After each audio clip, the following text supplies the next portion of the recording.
And our O'Connelly interview series continues today. We've interviewed some people with some pretty interesting titles, but no one is swimming in more titles than one Dr. Jared Johnson.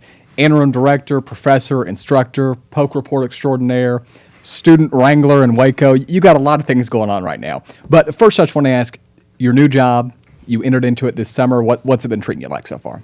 Well, as anybody starts a new job, you have a learning curve to get through, and that's the same thing with this one. When you're a faculty member, you stay in your lane, you teach your classes, you know what you're doing. When you start stepping into administration, there are a lot of things that you don't expect or don't know are going to happen, and you have to just kind of adjust and do that. But you also realize that everything that you do makes a difference and makes the student's experience better or not so much better. Sure. And it seems like every year it gets a little bit better. What is really good about this journalism school right now? Right now, it's involvement outside of class. There isn't another major that I know of where the students are getting outside the classroom, yourself included, and doing things that make a difference for your career.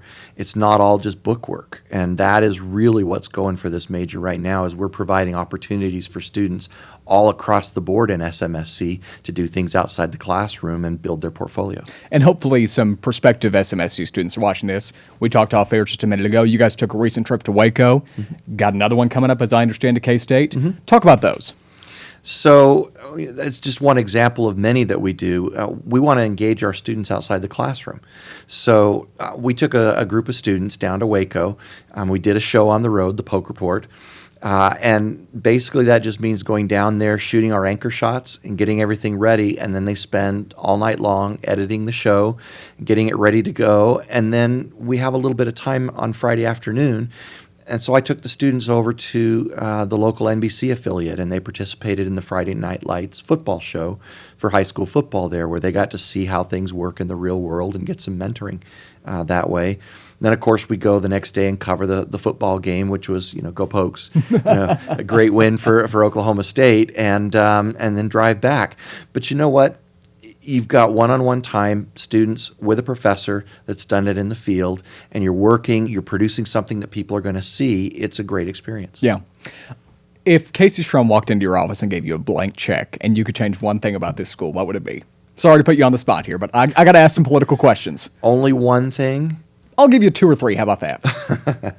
Well, let me just preface this by saying that one of the things I always tell prospective students about this school is that everything that they see in this building and in this school, people, technology, everything, it's state of the art. Yeah.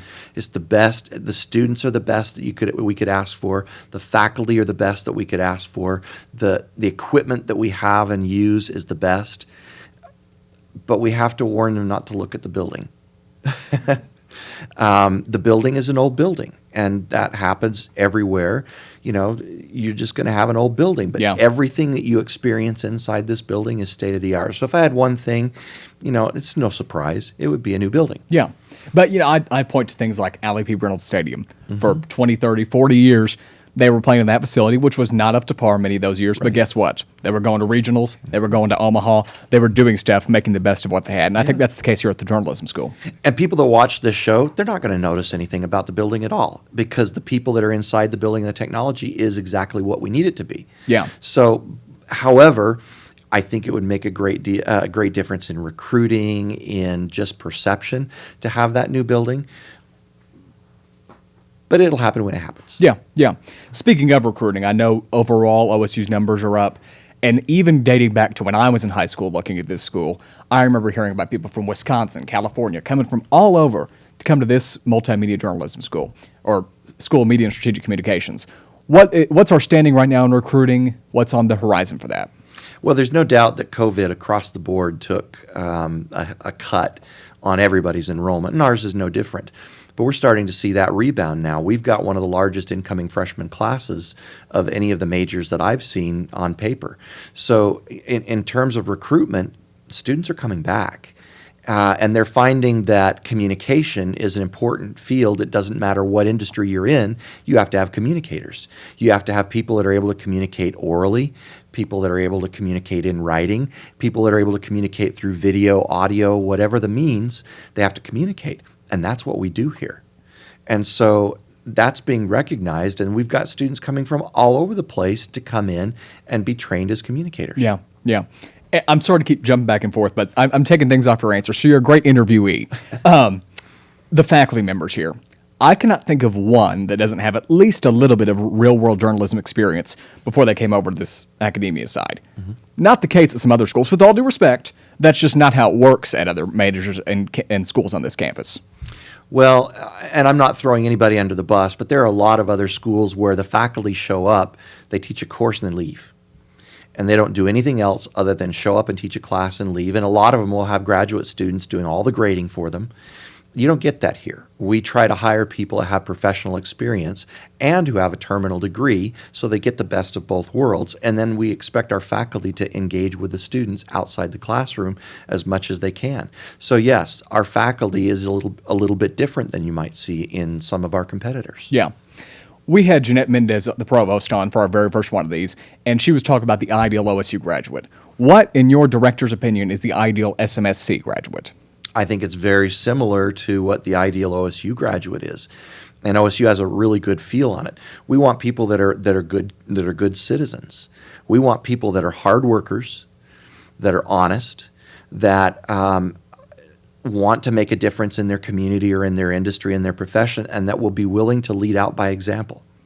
And that's what we want in this industry. People that are not going to just sit back and do a job just to get a paycheck, but because they want to make a difference and they're hardworking and of great character. Yeah, yeah. Dr. Johnson, any last thoughts before we leave you? I'm just glad that you guys are doing this. Don't know what brought me into qualification to come on this show. I'm just an interim director trying to keep things moving, keep that treadmill spinning. But I'm just really glad that you're doing the show. Well, you know what? You're running this show, and I think you're doing a pretty good job at it. That is Dr. Jared Johnson, the interim director of SMSC. And one more. Before they leave, students can go to smsc.okstate.edu. Media.okstate.edu. Okay, we'll put that at the bottom of the screen. Thank you, Dr. Johnson.